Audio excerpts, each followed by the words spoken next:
Cuba lihat gambar ini. Kenapa agaknya singa ini berbulu putih, sedangkan kebiasaannya bulu singa berwarna perang? Ini sebenarnya penyakit albinisme atau albino. Apa itu albino? Albino adalah penyakit genetik yang dipanggil sebagai mutasi, dan albino adalah sejenis mutasi gen. Adakah manusia boleh mengalami penyakit albino? Ya, murid-murid, manusia juga ada yang mempunyai penyakit albino atau albinisme. Apa itu albino? Apa itu mutasi? Mari kita lihat video ini untuk mengetahui lebih lanjut berkaitan dengan mutasi. Assalamualaikum dan selamat sejahtera murid-murid. Hai, saya Cikgu Noraini dan saya akan mengajar anda Sains Tingkatan 4. Baiklah, kita masih lagi dalam bidang pembelajaran 5 iaitu genetik. Dalam video kali ini kita akan teruskan kepada standard kandungan 5.3 iaitu mutasi. Mari kita lihat standard pembelajaran yang berikut. Yang pertama, nak menjelaskan maksud mutasi dan jenis mutasi. Yang kedua pula, nak menerangkan dengan contoh faktor yang menyebabkan mutasi gen dan mutasi kromosom.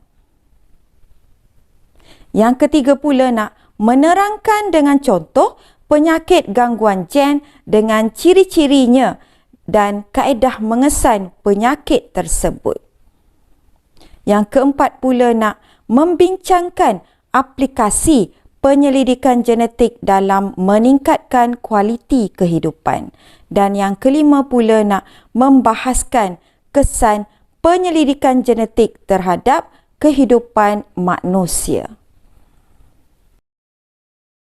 Cuba lihat gambar ini. Kenapa agaknya badan mereka termasuk rambut berwarna putih? Ini sebenarnya adalah salah satu jenis penyakit genetik. Penyakit genetik ini dipanggil sebagai mutasi. Apa itu mutasi? Mutasi ialah perubahan spontan dan rawak yang berlaku kepada gen dan kromosom yang boleh menyebabkan perubahan ciri kepada anak yang mewarisi bahan genetik terubah suai tersebut. Terdapat dua jenis mutasi, iaitu mutasi kromosom dan juga mutasi gen. Sekarang mari kita lihat mutasi kromosom. Mutasi kromosom berlaku apabila terdapat perubahan dalam bilangan atau struktur kromosom. Perubahan ini berlaku akibat kecacatan semasa proses pembahagian sel. Contoh bagi mutasi kromosom adalah sindrom Down, sindrom Klinefelter dan juga sindrom Turner. Anda sudah tentu pernah mendengar penyakit sindrom Down. Tapi, adakah anda tahu apa itu penyakit sindrom Down? Sindrom Down berlaku kerana penambahan satu kromosom pada pasangan kromosom ke-21. Penghidap sindrom Down mempunyai 47 kromosom berbanding dengan individu normal yang mempunyai 46 kromosom. Individu yang menghidap sindrom Down mempunyai ciri-ciri seperti kerencatan fizikal dan mental, leher pendek, mata sepet dan juga badan yang lebih rendah. Ini adalah karyotip bagi pesakit sindrom Down. Jika dilihat di sini, pada pasangan ke-21 terdapat satu kromosom yang berlebihan. Sindrom Turner. Apa itu sindrom Turner? Individu yang menghidap sindrom Turner mempunyai kurang bilangan kromosom seks berbanding dengan individu normal. Jumlah keseluruhan kromosom hanya 45 kromosom, iaitu 44 tambah X sahaja. Individu yang mengidap sindrom Turner ialah seorang perempuan yang kehilangan satu kromosom X. Penghidap sindrom Turner tidak mengalami perkembangan ciri-ciri seks sekunder seorang perempuan seperti mandul, tiada kitaran haid atau buah dada kecil. Ini adalah kariotip bagi pesakit yang mengalami sindrom Turner. Boleh dilihat di sini pada kromosom seks hanya satu kromosom X sahaja. Sindrom Klinefelter. Individu yang menghidap sindrom Klinefelter mempunyai lebih bilangan kromosom seks berbanding dengan individu normal. Jumlah keseluruhan kromosom adalah 47 kromosom, iaitu 44 tambah XXY. Individu dengan sindrom Klinefelter ialah seorang lelaki dengan penambahan satu kromosom X. Penghidap sindrom Klinefelter mempunyai ciri-ciri perempuan seperti mempunyai payudara dan testis yang kecil serta mandul. Ini adalah kariotip bagi pesakit yang mempunyai masalah sindrom Klinefelter. Jika dilihat pada kromosom seks, terdapat 3 kromosom iaitu satu kromosom X yang berlebihan. Sekarang mari kita lihat pula apa itu mutasi gen. Mutasi gen disebabkan oleh perubahan kimia yang berlaku pada sesuatu gen. Mutasi gen menyebabkan perubahan dalam ciri yang dikawal oleh gen tersebut. Contoh bagi mutasi gen adalah buta warna, hemofilia, sel sabit, thalassemia dan juga albinisma. Pernah tak anda dengar berkaitan dengan buta warna? Atau ada tak antara kalangan saudara mara anda mempunyai penyakit buta warna? Apa itu buta warna? Individu yang mengidap buta warna mempunyai gen mutant resesif yang terdapat pada kromosom X. Individu ini tidak dapat membezakan antara warna merah dengan hijau. Penyakit ini dikawal oleh gen resesif pada kromosom X. Penyakit genetik ini lazim berlaku pada lelaki.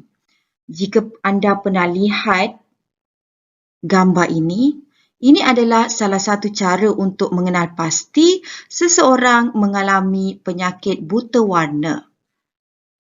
Jika seseorang tidak dapat membaca tulisan atau huruf di dalam gambar ini, bermaksud dia mungkin mempunyai masalah buta warna.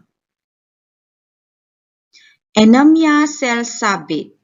Penyakit ini disebabkan oleh perubahan spontan yang berlaku kepada gen yang bertanggungjawab dalam penghasilan hemoglobin. Individu dengan anemia sel sabit mempunyai bentuk sel darah merah abnormal yang berbentuk sabit yang menjejaskan pengangkutan oksigen. Penyakit ini disebabkan oleh gen resesif pada autosom. Ini adalah contoh bagi sel darah merah normal dan juga sel darah merah berbentuk sabit yang menyebabkan penyakit anemia sel sabit. Pernah tak anda mendengar berkaitan dengan penyakit thalassemia? Pada beberapa tahun yang lalu, kerajaan telah menjalankan satu kempen untuk membuat ujian thalassemia. Kenapa agaknya penyakit thalassemia ini perlu dibuat ujian atau kerajaan menggalakkan untuk membuat ujian thalassemia? Adakah penyakit thalassemia ini berbahaya? Thalassemia ialah sejenis penyakit genetik yang disebabkan oleh mutasi pada gen yang mengawal penghasilan hemoglobin. Individu dengan talisemia mempunyai sel darah merah yang kecil dan jangka hayat sel ini lebih singkat. Keadaan ini boleh menyebabkan kurang darah yang teruk. Ini adalah contoh bagi ujian thalassemia. Hemofilia. Pesakit hemofilia mengalami kesukaran darah membeku. Hal ini demikian kerana berlaku mutasi pada gen yang menghasilkan faktor pembekuan darah. Individu itu akan kehilangan darah berterusan sekiranya terluka atau tercedera. Sekarang mari kita lihat faktor yang menyebabkan mutasi. Terdapat beberapa jenis mutasi atau contoh penyakit mutasi adalah berlaku secara semula jadi. Sinaran radioaktif juga boleh menyebabkan mutasi.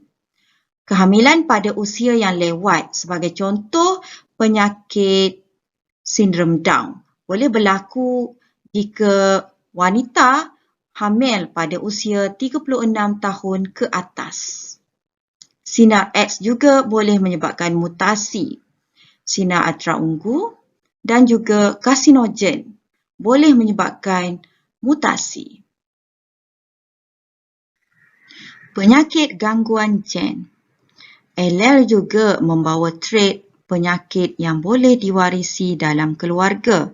Contoh, pewarisan sejenis penyakit gangguan gen apabila seorang lelaki yang merupakan seorang penghidap penyakit gangguan gen berkahwin dengan seorang perempuan pembawa penyakit gangguan gen.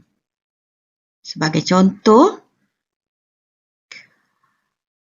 lelaki penghidap penyakit gangguan gen buta warna berkahwin dengan pembawa penyakit buta warna. Apakah kemungkinan yang berlaku kepada anaknya? Jika pasangan ini mendapat anak perempuan, kebarangkalian anaknya adalah pembawa dan juga buta warna.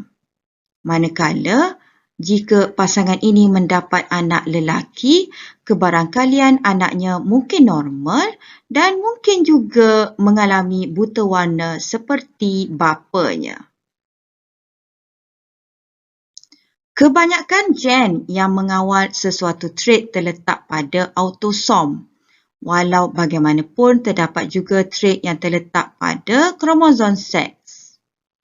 Trait dikenali sebagai trait terangkai seks dan gen yang terdapat pada kromosom seks ini dinamakan gen terangkai seks. Contohnya, trait kegagalan pembekuan darah pada luka yang menyebabkan penyakit hemofilia. Hemofilia ialah penyakit genetik yang dialami oleh seseorang individu apabila darah pada lukanya lambat membeku. Hemofilia hanya diwarisi apabila terdapat allele resesif yang membawa penyakit hemofilia pada kromosom X. Jika tiada allele resesif itu pada kromosom X, maka tiadalah penyakit hemofilia. Sebagai contoh, jika bapa normal berkahwin dengan ibu yang pembawa hemofilia, kemungkinan anaknya adalah jika anak perempuan, kemungkinan anaknya normal dan juga kemungkinan anak perempuannya adalah pembawa hemofilia. Manakala jika pasangan ini mendapat anak lelaki, kemungkinan anak lelakinya adalah normal dan anak lelakinya juga kemungkinan boleh mengalami penyakit hemofilia.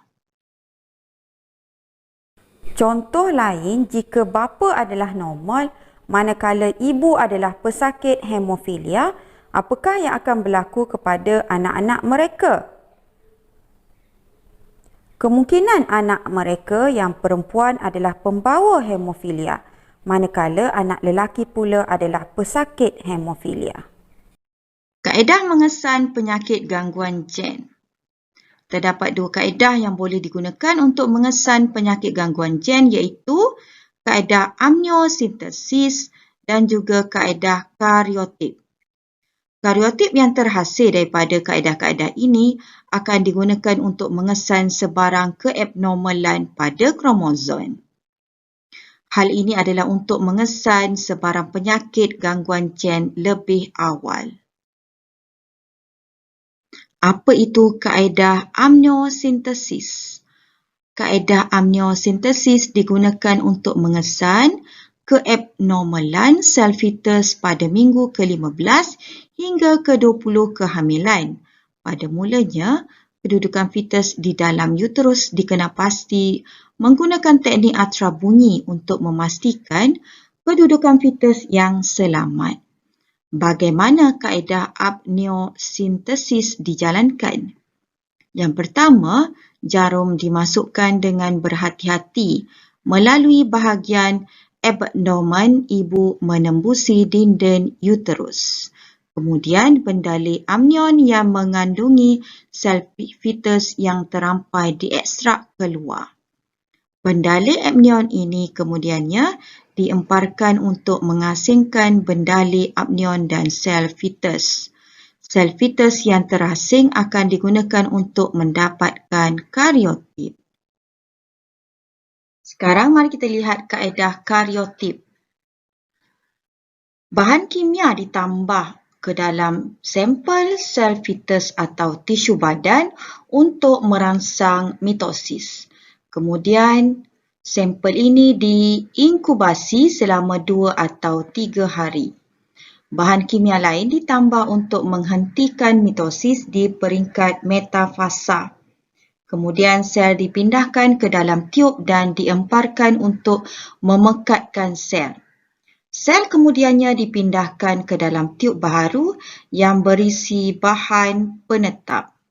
Kemudian larutan daripada tiub tersebut dititiskan ke atas slide mikroskop dan ditambah pewarna supaya kromosom lebih jelas. Slide diperhatikan di bawah mikroskop dan diambil gambarnya. Gambar kromosom dipotong dan disusun membentuk kariotip. Kariotip ini digunakan untuk mengesan sebarang keabnormalan untuk mengesan sebarang penyakit gangguan gen. Mari kita lihat aplikasi penyelidikan genetik dalam meningkatkan kualiti kehidupan. Penyelidikan genetik telah dijalankan dalam pelbagai bidang demi manfaat manusia. Antara penyelidikan genetik yang dapat meningkatkan kualiti kehidupan manusia ialah sains forensik, terapi gen dan juga genealogi genetik. Sains forensik. Sains forensik ialah satu daripada bidang sains dan teknologi yang menjalankan kajian tentang penyiasatan jenayah dengan mengenal pasti dan mengesahkan kronologi sesuatu kejadian berdasarkan bukti-bukti saintifik yang diperolehi. Sains forensik memainkan peranan penting dalam sistem perundangan dengan menyediakan maklumat berasaskan saintifik melalui analisis bukti fizikal semasa siasatan, bukti dikumpulkan di tempat kejadian atau daripada seseorang yang terlibat dianalisis di makmal dan kemudian keputusan analisis dibentangkan di mahkamah. Terapi gen.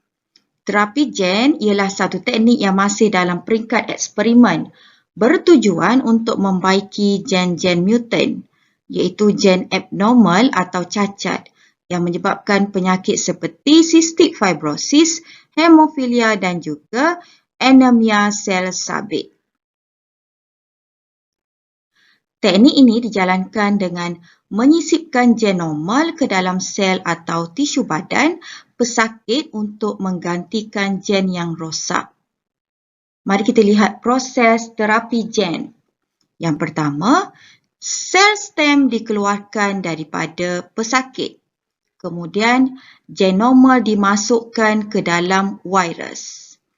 Virus yang termodifikasi dicampur dengan sel stem pesakit. Kemudian, sel stem pesakit berubah secara genetik. Sel-sel tersebut disuntik ke dalam pesakit. Kemudian, sel-sel yang diubah secara genetik menghasilkan protein atau hormon yang diinginkan. Yang terakhir adalah genealogi genetik. Genealogi genetik ialah kajian pengumpulan genetik untuk menentukan salah silah atau susu galuh tentang keluarga, keturunan dan sejarahnya.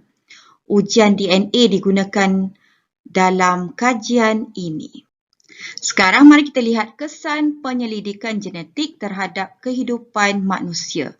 Antara kebaikan penyelidikan genetik adalah dapat meningkatkan kualiti kehidupan manusia seperti dalam bidang sains forensik, terapi gen dan juga genealogi genetik. Hasil penyelidikan genetik membantu meningkatkan hasil tanaman dalam masa yang singkat. Antara keburukan penyelidikan genetik adalah pengubahsuaian genetik secara tidak beretika seperti membuat senjata biologi yang boleh membahayakan manusia. Dan juga penyelidikan genetik yang menghasilkan spesies baharu akan menyebabkan spesies asal pupus. Sekarang mari kita lihat soalan uji minda. Soalan yang pertama, apakah mutasi?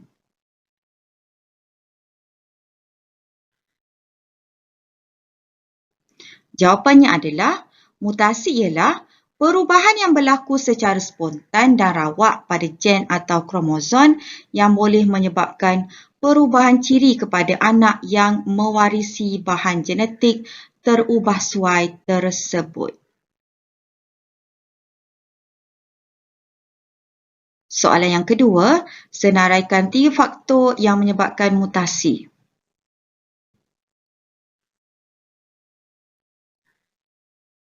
Jawapannya adalah sinaran radioaktif, sinaran X dan juga bahan kimia toksik. Soalan yang ketiga, apakah masalah yang timbul jika etika dan nilai-nilai murni tidak diamalkan dalam penyelidikan genetik?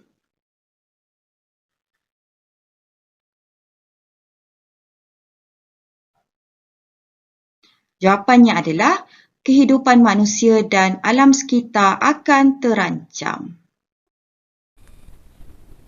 Baiklah murid-murid, anda telah pun mempelajari berkaitan dengan mutasi. Cikgu harap anda jelas berkaitan dengan subtopik ini. Jika anda ada sebarang persoalan atau pertanyaan, anda bolehlah bertanya pada guru anda di sekolah nanti atau boleh rujuk buku teks.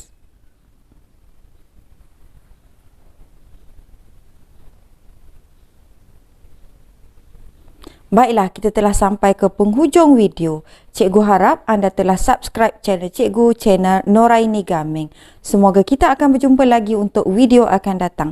Bye!